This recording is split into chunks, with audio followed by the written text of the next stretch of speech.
ஹரே கிருஷ்ணா கிருஷ்ணா கிருஷ்ணா ஹரே ஹரே, ஹரே ராமா ராமா ராமா ஹரே ஹரே. குட்டி கதைகள் 279. இதில் கொல்கத்தா சமீபம் உள்ள மாயாப்பூர் பகவான் நரசிங்க தேவரின் லீலை ஒன்று காண்போம்.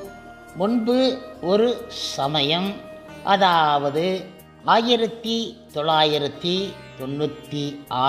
வருடம் ஒரு மிதமான காலை நேரத்தில் சுமார் 11 மணி அளவில் அற்புதமான பகவான் நரசிங்கதேவரின் சங்கத்தை வேண்டி நான் அவரது அன்பிற்கு பாத்திரமான பக்தர் பிரகலாத மகாராஜாவை துதித்து கொண்டு இருந்தேன். அதாவது கிரீஷ் நாட்டைச் சேர்ந்த இஸ்கான் பக்தரான ஆத்மரதி மாதாஜி அவர்கள் 1997 வருடம் மாயாப்பூரில் இந்த கட்டுரையை நமக்கு கொடுத்து இருக்கின்றார். இப்பொழுது ஆச்சரியப்படும் வகையில் நான் பகவான் நரசிங்கரின் கோவிலில் நடக்கும் லீலைகள் ஒன்றில் ஈடுபட்டு இருப்பது தெரிய வந்தது எனக்கு. வசீகரம் மிக்க முழுமுதற் கடவுள் மற்றும் பரம புருஷ பகவான் ஸ்ரீ கிருஷ்ணரின் தூய பக்தரான பிரகலாதருக்கு நமஸ்காரங்களை தெரிவித்த பிறகு அவர் பகவானுக்கு மிக அருகில் கைகளை கட்டியபடி நின்று கொண்டு இருக்கிறார். அவருடைய சிறிய உடல் புத்தம் புதிய மலர்களாலும் அழகிய ஆபரணங்களாலும் அலங்கரிக்கப்பட்டு இருக்கின்றது. இப்பொழுது நான் வேண்டிக் கொண்டேன், ஓ எனது அருமை பிரகலாதரே, பகவான் நரசிங்க தேவர் இடம் இருந்து எல்லாவிதமான ஆசீர்வாதங்களையும் பெறுவதில் நீர் திறமைசாலி ஆவீர். நீங்கள் உங்கள் அசுர தந்தையான இரணிய கசிபுவுக்கும் கூட பகவான் நரசிங்கரின் மன்னிப்பையும் ஆசீர்வாதத்தையும் பெற்று தந்து விட்டீர்கள். தயவு கூர்ந்து இந்த ஏழை ஆத்மாவின் பக்தி பாதையில் உள்ள அனைத்து தடைகளையும் அழித்து என்னை ஆசீர்வதிக்கும்படி உங்கள் பகவானிடம் கூறுங்கள். உண்மையான ஆனந்தத்திற்கு வழி காண்பீங்கள் என்றேன் நான். பிறகு நான் நின்று கொண்டு பகவானின் அழகினையும் கருணையையும் தியானித்து கொண்டு இருக்கையில் நான் ஒரு ஆழமான மிக மிக இனிமையான குரலை கேட்டேன். எனக்கு என்னுடைய கண்கள் திரும்ப வேண்டும் என்பது ஆகும். முதலில் நான் இதை உதாசீனப்படுத்திவிட்டு எனது வேண்டுதலில் மனதை நிலை நிறுத்தினேன். ஆனால் அந்த குரல் இரண்டாவதாக முறையும் பேசியது. எனக்கு என்னுடைய கண்கள் திரும்ப வேண்டும். மீண்டும் மீண்டும் இந்த தெளிவான செய்தியை அசட்டை செய்த முயற்சித்த போது என் இதயத்தில் எரிவது போன்ற துன்பகரமான உணர்ச்சியை உணர முடிந்தது. நான் வாய் அடைத்து போனேன். நான் என்ன செய்ய வேண்டும் என்றேன். பிறகு அந்த குரல் தொடர்ந்து கூறியது, நீ பூஜாரியிடம் செல் என்றது. சரி என நான் நினைத்தேன். எனக்கு அதனால் ஒன்றும் நஷ்டம் கிடையாது. நான் சித்த சுவாதீனம் இல்லாதவள் என பூஜாரி கருதினால் அதிகபட்சம் என்னுடைய அகங்காரத்தில் சிறிதளவை நான் இழந்து விடுவேன். அவ்வளவே ஆகும். இப்பொழுது பகவான் நரசிங்கரின் கட்டளை நிறைவேற்ற எனக்கு சக்தி தருமாறு அவரிடம் வேண்டிக் கொண்டு நான் எனது நமஸ்காரங்களை சமர்ப்பித்து விட்டுவிட்டு கிட்டத்தட்ட மூச்சு இறைக்க பூஜாரின் அறையை நோக்கி முன்னேறல் ஆனேன். பிறகு நான் ஜனநிவாஸ் பிரபு அவர்கள் ஸ்ரீமத் பாகவதம் படித்து கொண்டு இருப்பதை கவனித்தேன். அந்த அறையின் சூழ்நிலை மிதமிஞ்சிய அமைதியாகவும் வேறு ஒரு உலகத்தில் இருப்பது போன்றும் தோன்றியது.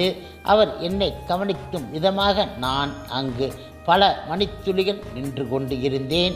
பிறகு அவரிடம் நான் வந்த விஷயத்தை கூறிய பிறகு அவரோ நரசிங்கதேவரின் தலைமை பூஜாரியும் அவருடைய இரட்டை சகோதரரும் ஆன பங்கஜாக்கிரி பிரபுவை சென்று பார்க்கும்படி கூறினார்.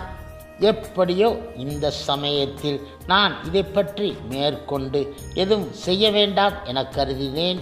தொடர்ந்த மறுநாள் நரசிங்கதேவரின் அற்புதமான உருவத்தை மீண்டும் நெருங்கிய போது என் மனது சந்தேகத்துடன் வட்டமிட்டது. அந்த குரல் வெறுமே என் மனதாக இருந்தால் என்ன செய்வது? இப்பொழுது என்னுடைய கண் பார்வை கடந்த 6 வாரமாக மோசமாகவும் அதிக வலி உடனும் இருந்ததால் இதை குணப்படுத்த என் மனதில் வேண்டி இருக்கலாம் அல்லவா?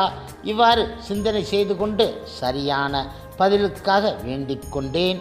அந்த குரல் மீண்டும் மீண்டும் என்னிடம் பேசியது.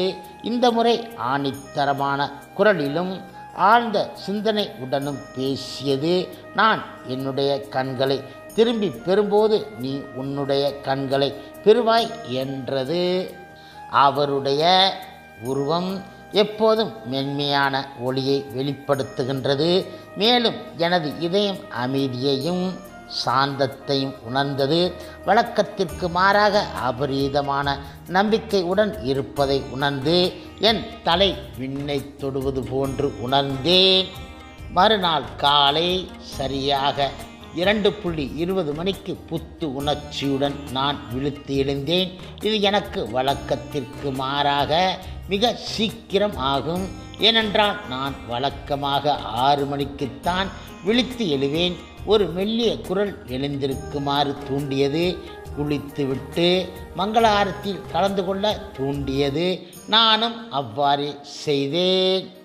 இந்த நிகழ்ச்சி முடிவு அடைந்தவுடன் அதே குரல் என்னை நரசிங்கதேவரின் பலிபீடத்தில் இருந்து பங்கஜாங்கிரி பிரபுவை தொடர்ந்து பூஜாரியின் அறைக்கு செல்லுமாறு கூறியது. நான் தர்ம சங்கடமான சூழ்நிலையில் இருப்பதாக உணர்ந்து கண்களில் கண்ணீர் பெருகி ஓடியது. என்னுடைய மனதை அவருக்கு வெளிப்படுத்துவதற்கும் நான் விருப்பப்படாமல் இருப்பதாக உணர்ந்தேன். இப்பொழுது அவர் பகவான் நரசிங்கதேவரின் அபிஷேகத்திற்காக பொருட்களை தயாரித்து வருகையில் நான் அவரிடம் பேச்சு கொடுக்க ஆரம்பித்தேன்.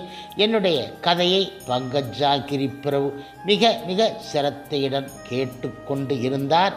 பிறகு எதுவும் கூறாமல் அவர் சிரித்து கொண்டே மகா பிரசாத இனிப்பு வகைகளை எனக்கு பகவான் நரசிங்கதேவரின் தட்டில் இருந்து எடுத்து கொடுத்தார்.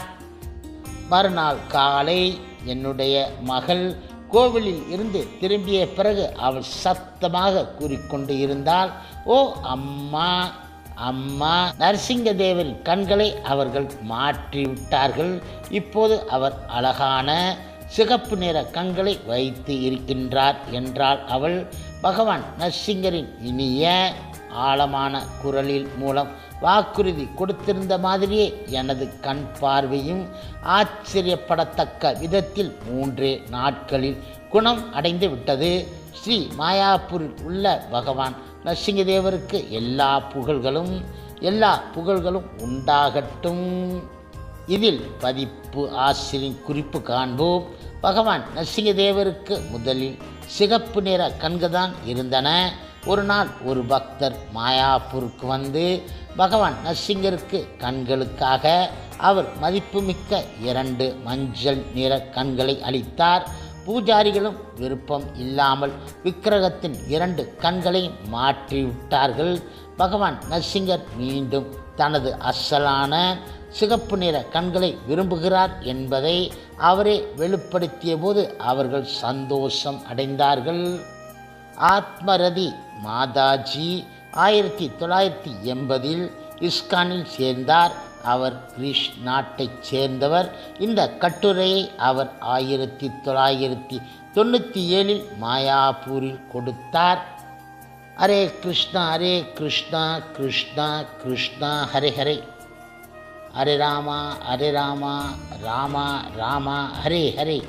ஸ்ரீல பிரபுபாதரின் சேவையில் இஸ்கான் பக்தர்கள்.